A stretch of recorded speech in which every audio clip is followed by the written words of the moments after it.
Welcome. In front of me is an Honor X8, and today I'll show you a couple tweaks and the tricks you can do on this device.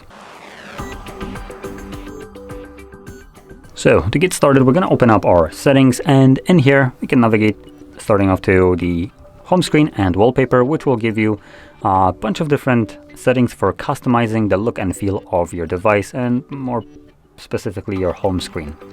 So we have things like the themes in here, which obviously gives you a bunch of pre-made ones. This kind of changes just how the icons look like, and home screen wallpaper and fonts.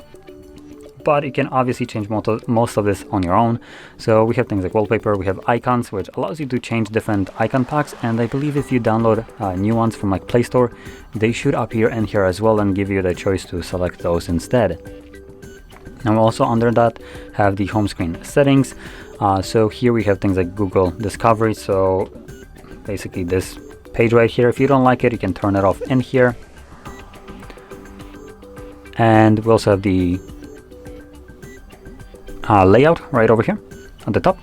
So here you can change the layout of the icons, or the grid more precisely.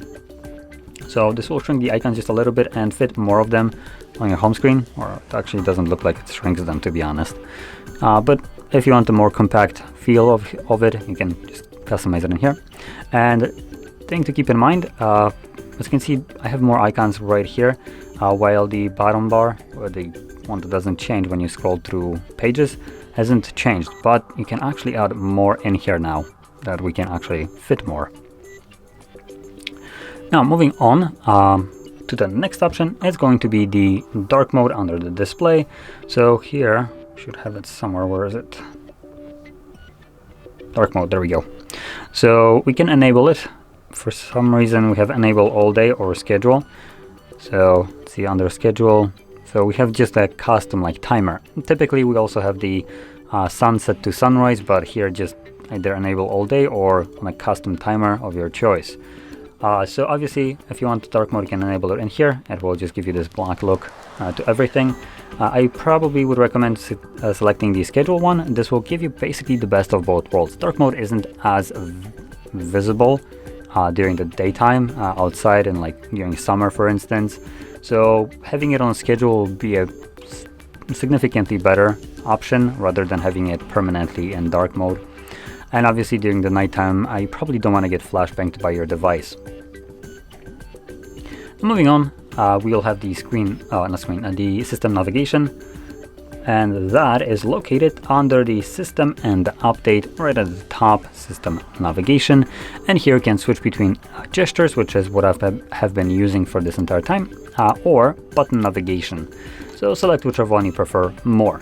Now, when it comes down to gesture navigation, we also have settings for it. And here we have show navigation bar. So this will add this little bar at the bottom to just kind of indicate that it's there. Not really sure what else it does apart from just a visual indication. It's not really animated or anything like that, so it's not really affecting anything. Now, apart from that, we also have right here the Google Assistant. So this is one of those things that I personally like to turn off. If you ever activated Google Assistant with gesture navigation by just swiping up in a weird way, you can then just swipe up at an angle. There we go. And as you can see, it opens up Google Assistant. So if you don't like that, you can actually toggle it off in here, and now it won't pop up at all, which I do personally prefer. Now, moving on to the next option will be the little bar on the side, which, there we go. As you can see, you have gesture navigation. This is no matter if you have gestures or not, but it kind of works a little bit differently with the gestures. If you don't have them, you'll automatically swipe up the panel. But if you have gestures, as you will see, you start pulling them out, and it is at the beginning an arrow and then switches to this kind of like square. And once you let go, it opens up this panel.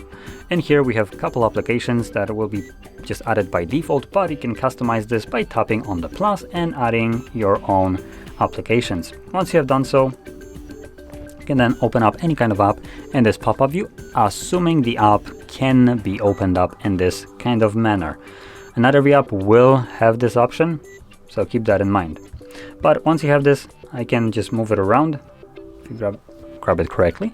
We can maximize it or minimize it, which will minimize it into an up head, as you can see. You can move that around as well. Cool, it gives us a notification that we can swipe it down to close it. And you can have other applications open and still access this and use 2 different apps at the same time in this kind of pop-up view. So there we go.